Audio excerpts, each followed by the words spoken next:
So their big gun yesterday, was Michelle Obama. And let's just start with the media reaction to her speech, because they have, what do you think? They were really non-biased in their reaction to her speech. It's cut one.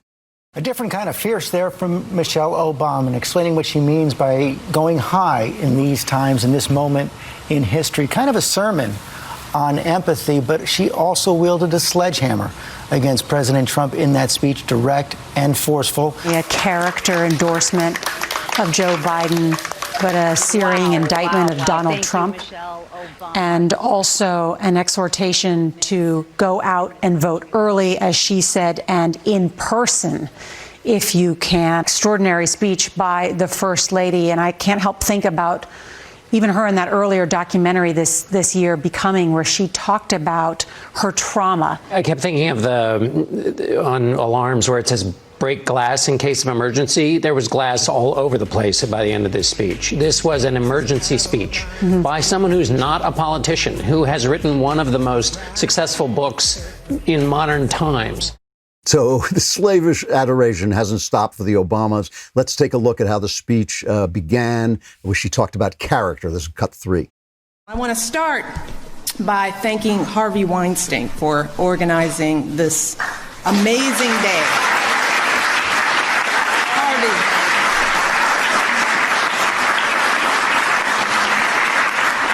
This is possible because of Harvey. He is a wonderful human being, a good friend, and just a powerhouse. So that was, she's a good judge of character, so she's there supporting Biden. Here is from the real speech where she indicted Donald Trump. This is cut 23 for his treatment of immigrants. They see our leaders labeling fellow citizens enemies of the state while emboldening torch-bearing white supremacists. They watch in horror as children are torn from their families and thrown into cages, and pepper spray and rubber bullets are used on peaceful protesters for a photo op. Sadly, this is the America that is on display for the next generation. This is an amazing piece of dishonesty and garbage, really. I have to say also, she didn't look good to me. I don't mean that in a sexist way, like she's not hot. I mean, she looked unhealthy. She looked puffy. She said recently she's been depressed lately because she realized how much her husband has screwed up the country, although she was blaming Donald Trump. So she's blaming Donald Trump for immigrants being put in cages. The cages were built and used in the Obama administration. The AP reported Trump used facilities that were built during the Obama-Biden administration to house children at the border. They were chain link enclosures inside border facilities. At the height of the controversy over Trump's zero tolerance policy, this is AP, at the border, photos that circulated online of children in the enclosures generated great anger. But those photos by the Associated Press were taken in 2014 and depicted some of the thousands of unaccompanied children held by President Barack Obama. When that fact came to light, some Democrats and activists who had tweeted the photos deleted their tweets, but prominent Democrats have continued to cite cages for children as a distinctive cruelty of Trump. So she's accusing the right of what the left was doing. Everything else she said was untrue. The fact that the tear gas has been used on peaceful protesters. Those protesters are not peaceful. They are not peaceful. Just try walking by them with a MAGA hat and you'll find out how unpeaceful they are. And the charges of racism in Charlottesville, of course, we know is a hoax. So all of this, absolutely ridiculous. Let's do one more. This is cut 30.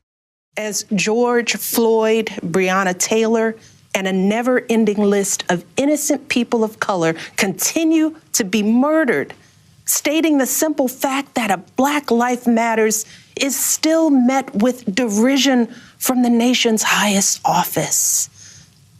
Because whenever we look to this White House for some leadership or consolation or any semblance of steadiness, what we get instead is chaos, division, and a total and utter lack of empathy.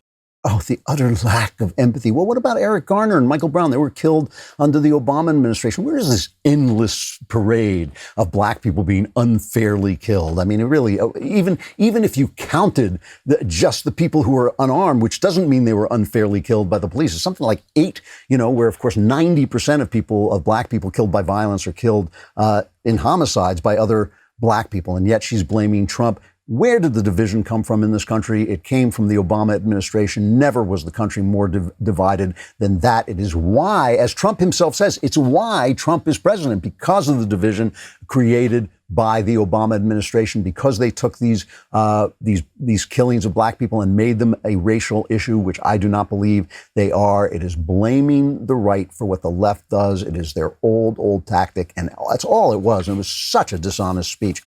I hope you enjoyed that clip from The Andrew Klavan Show. If you did, go ahead and hit the subscribe button so you stay up to date on all our future content.